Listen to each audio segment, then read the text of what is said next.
Well, it's nice to see everyone. Thank you for being here. Thank you for inviting us. I got a promotion, by the way, so it's head of ThinkLab now.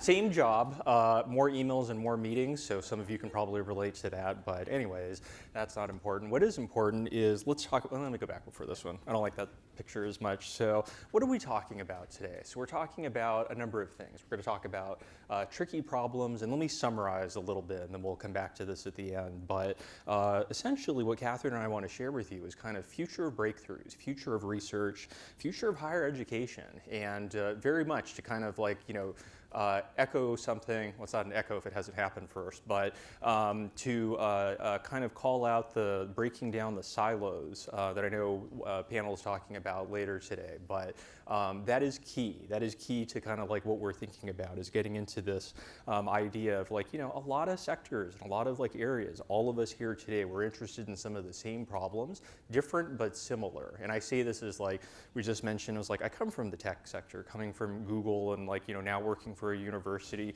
A lot of these things that we're talking about, a lot of these words, future, innovation, collaboration, are similar, but we have different approaches to it. So anyways, that's the summary in terms of just thinking about some of these things. I encourage you over the next like 30 minutes or however long we're doing this together to kind of think about this sort of like, connecting the dots is really important. This is the future of breakthroughs and innovation thinking, is getting out of these sort of like industry-specific things. So that's key. That's what we're going to talk about a little bit. If I'm wrong, then find me on LinkedIn in a few years and tell me I'm wrong. It's okay to be wrong. I'm probably not, but okay. Anyways, should we get started? Yeah, it's lovely to be here. Thank you for the invitation. I'm a newbie at GIF, so it's really exciting to be part of this community. And this session is very much going to be interactive, so it's going to be great to hear your insights today. Okay.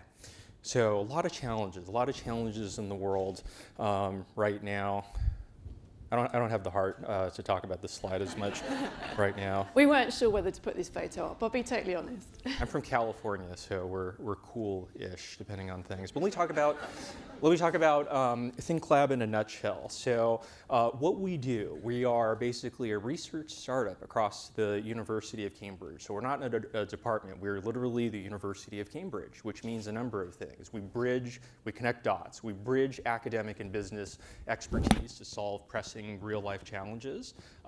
We really like working on what I call everywhere, everything problems. So we work on things like neurodiversity, future of work, well-being, mental health. Like, when we approach these organizations, which I'll talk about in a little bit, we've worked with BBC, we're working with Google right now, we're working with all kinds of places. These are everything, everywhere problems that affect all of us in some shape or form. So we like those kind of problems. We specialize in kind of that overlapping, interconnected areas of knowledge. So if you think of like a Venn diagram, right? To me, the exciting stuff happens in the middle between those two overlapping circles. So that's a little bit of kind of our approach to things. I often get asked the question, like, what area do you specialize in, what sectors? And kind of my response is usually some variation of like whatever we need to. We custom build teams across all 120 departments that represent the University of Cambridge. That's not the sum of all knowledge, but that shows our ethos in terms of like we really try to bring those things together. And I was like, there's an engineering mindset, there's a business mindset, there's a philosophical mindset. So that's our approach in a nutshell. Great, and to introduce myself, so I worked for the last 10 years at the University of Cambridge. I actually set up ThinkLab based on my research. I began my career looking at management consulting, and I got really excited about when we could see that people were working together within teams and across organisations on difficult problems. So that's my academic background. As Tyler said, we set up ThinkLab. It's been going for 10 years now. And this year I moved to Oxford.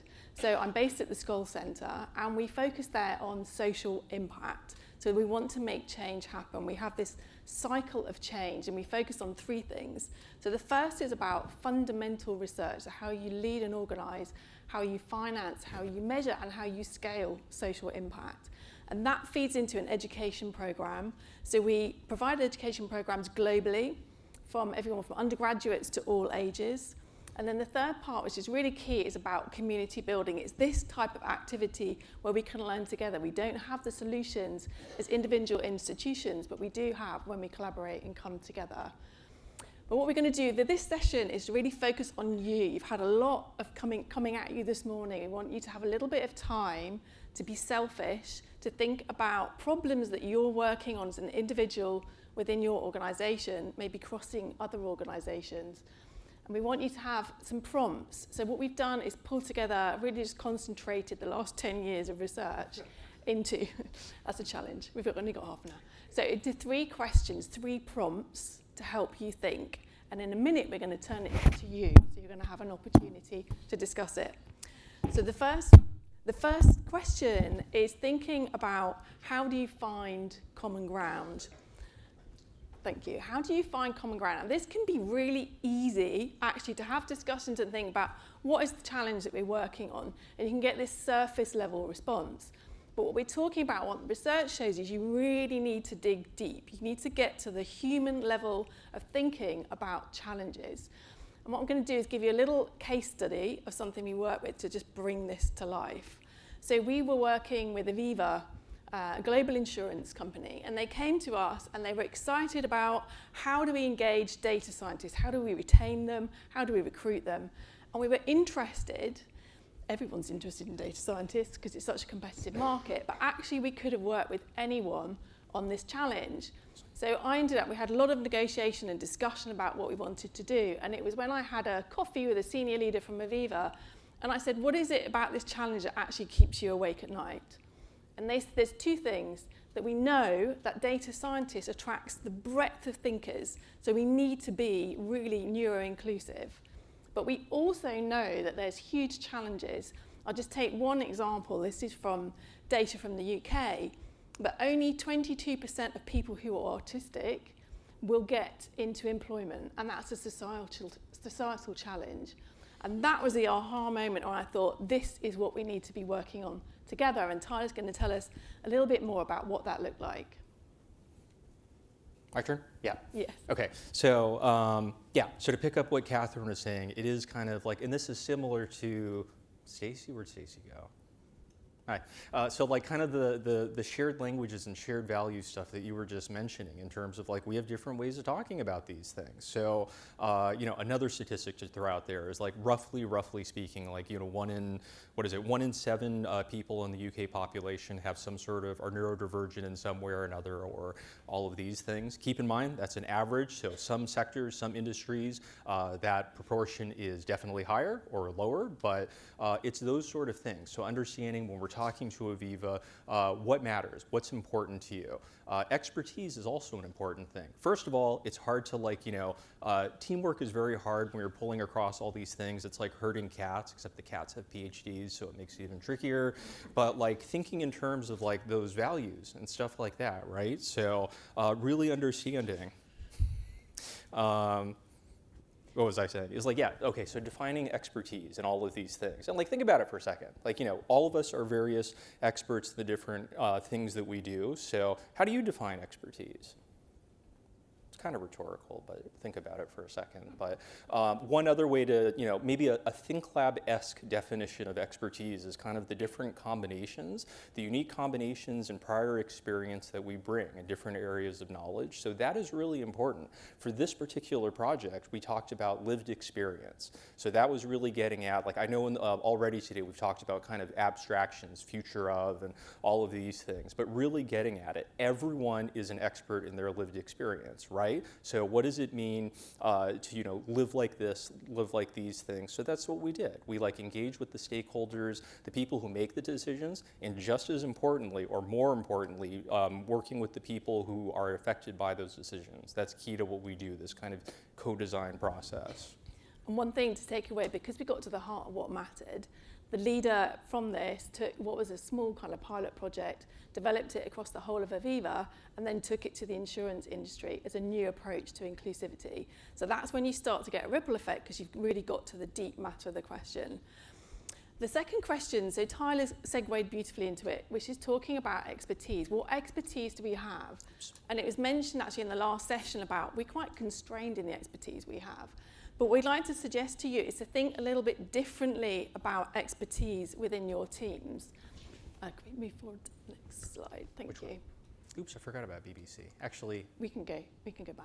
Yeah, so think differently about expertise. Now, what often happens, all of us here, I'm sure, have applied for jobs. When you do that, you're looking at the capabilities that are specifically stated in the job description. You arrive at a company and you're that person. From the moment you breathed, you wanted this job.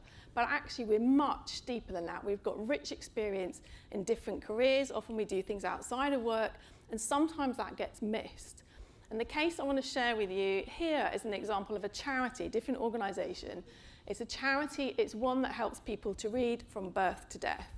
They came to us because they were interested in, well, they were very interested in how they took their approach, their business model into the digital world, into engaging digital readers. And as we did this process, we realised it had a fundamental shift in how they were established as a charity, what their purpose was, what their vision was, and we needed to do some brand positioning work. And to do that, we asked the whole team who wanted to be engaged.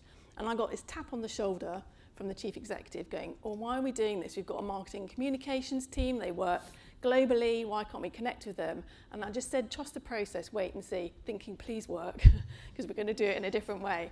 What happened was a very senior finance expert within the charity took it upon themselves to do the brand positioning, to drive the strategy. They took their forensic accounting expertise into that challenge and came up with a completely different approach. But I mean, I'm a management consultant and I saw it and I was just blown away. But what was really important is that expertise was within the charity. They'd understood, they'd worked there for 10 years, they had that rich understanding. So it's not consultants coming in saying this is what you need to do and getting a lack of engagement. It was really embedded with the organisation, and that's why they went on to have a very successful brand repositioning strategy. Yeah, so let me pick up on that a little bit, because this is kind of important. This was one of the key takeaways from 10 years of doing research with all these organizations as part of ThinkLab, is that we tend often, whether it's willingly or not, other people will put us in a box, or we'll put ourselves in a box. So the number of times I've heard people say is like, I'm only a blank employee, or I'm only blank job title, or I'm only blank this kind of student, is like kind of getting away from that. This is ironic considering the first words out of my mouth about job titles and things, but like, you know, we get too hung up on that in terms of like, we tend to think of ourselves and categorize ourselves in terms of like, you know, like my thing is only strategy, or my thing is only this, and it's like, we all have different ways and different experiences that we bring to this. So I think that's really key. And I think when I said it in terms of like how we work across those different areas, those overlaps of knowledge and expertise, like that is really important. We all have blind spots, whether you're coming from tech background, academia, business, etc. We all have blind spots. That's fact. We have different ways that we approach these things. So what we do is like when we work across different areas, get those different perspectives, at least we're trying to minimize our blind spots a little bit. So there's something to that. Yeah. Perfect. And the third question to think about is, how do you create the physical and psychological space to make innovation as successful as possible? And the case I'm going to give you now is actually a social enterprise, to look at a different organisation. And what we're going to look at is one problem and two very different ways of thinking about it. I'm not saying which one is right or wrong, they're just different approaches. But the example is an organisation called Daybreak. And the problem they're trying to solve is child protection. Now, as we speak, there are more than 107,000 children in the UK who are being looked after by local authorities, not by their parents. And that number increased by 8% last year, which is really quite frightening. Now, the first way of creating a solution to that is there's quite a formal process. So normally you'd be expecting to have a final meeting within a council office. Parents might be invited, but there's a set time. It's kind of an artificial time-bound 1 hour, 2 hours. We all do it. Why do we do this? I don't know. But that's the way it's done. And unsurprisingly, often there's not a lot of co-creation and collaboration between parents, and that really kind of alien atmosphere of being in a council office. Now, Daybreak take a very different approach to this. They actually learn from New Zealand. So in New Zealand, that with child protection, there was an issue, and they actually turned to the Maori culture. And they saw that engaging the wider family was a really powerful way of thinking about a problem differently. So I first encountered daybreak in action, and it was a day like this actually. It was December, it was freezing. I was standing outside of a community building, so not a council office, a community building in Southampton. I got there super early. I was standing with someone from daybreak. I could see somebody looking really agitated by the front door of the building. They were chain smoking. And I turned to the daybreak person and said, should we go and have a chat? That looks like a mum. They must be really kind of stressed. And she went, no, that's the social worker. And instantly it was this different dynamic because it was an alien environment to the social worker team who weren't used to doing it this way. And then suddenly all these cars arrived, family members came in, and we were corralled into this building. We sat in a circle. The police, the school, the social services were there, and they talked to all these wider family members. There was a little boy, let's call him Charlie, with an advocate. And they presented what the risks were to that child, the evidence that they had. And then they said, these are the kind of the guardrails. So this is what will keep Charlie safe, and this is what we're looking for. And then the magic happened. They said, you have this building for 1 to 8 hours, or however long you need, we will work to your time scale. We are all going to leave the building. There will be nobody from services here. You're going to co-create a plan for Charlie with your wider family member. 4 hours later, we got a text message. We were scrambled back. It was just quite, we were all literally all waiting. And I'll never forget it because it gives me goosebumps. This young mum, she was 20, 21, and she stood in front of all of the services and her family and presented a care plan that was agreed that day. So one problem, 2 different ways of thinking about the social and psychological space. So hopefully these are some helpful prompts for you to think about. Tyler, do you want to? Yeah, sorry, let me go back a little bit. So one more example, and then we're going to get a little bit interactive here. But let me talk about another one. So I mentioned neurodiversity and inclusion a little bit. So this was another one that started similar to a room like this, where we're working with the BBC on organizational change. And again, very big, huge topic, too big of a topic in terms of how do we turn this into a research actionable thing. While the BBC folks, the head of culture change, was giving a talk, again, just like being up here, it's I noticed, for example, a small corner had exchanged glances, kind of looks and things during one of the slides. So afterwards, it was a little bit what was that? What was that look about that particular slide? So what came out of it was neurodiversity was a big challenge, something that a lot of folks cared about in BBC, but they wanted help. How did they get unstuck with all of these things? So community building, BBC, super complicated organization. This was during 2021 where things were still kind of hybrid work and figuring out all of these different things. So what we're really proud about doing is we were the catalyst in this sort of way. So let me preface this by saying also that all of us here today are researchers in some form or another, right? So my short version of what is a researcher is you have you're curious, you're a mix of creative and an analytic. You're optimistic in terms of is there a better way that we could be doing some of these things? You also have a tolerance, hopefully, for ambiguity and uncertainty. A lot of times in these things over the years, being able to say, I don't know. I say I don't know all the time in this sort of thing. Okay, not all the time. That makes me sound bad. Frequently say I don't know in terms of some of these things, but how do we find it? How do we dig into these things and find some of the solutions or possible solutions? So that's what we did with this. And then we were really happy working with the students. And again, it was an archaeology PhD student who was kind of I don't know if I have anything to contribute on this, and she had a lot to contribute. So we ended up making the foundational document for BBC on neurodiversity and culture, and this is ongoing. We're really proud of the fact that this started with a couple dozen people. So it's called BBC Enigma. This is the neurodiversity network for BBC. From a couple dozen to 800 members now and growing. So these are the kind of things we did and kind of acted in terms of how do we connect all these things, these different groups, and getting people to care about these shared values. So anyways, that's a short version. I want to leave you with that. Think about some of those researcher mindset things.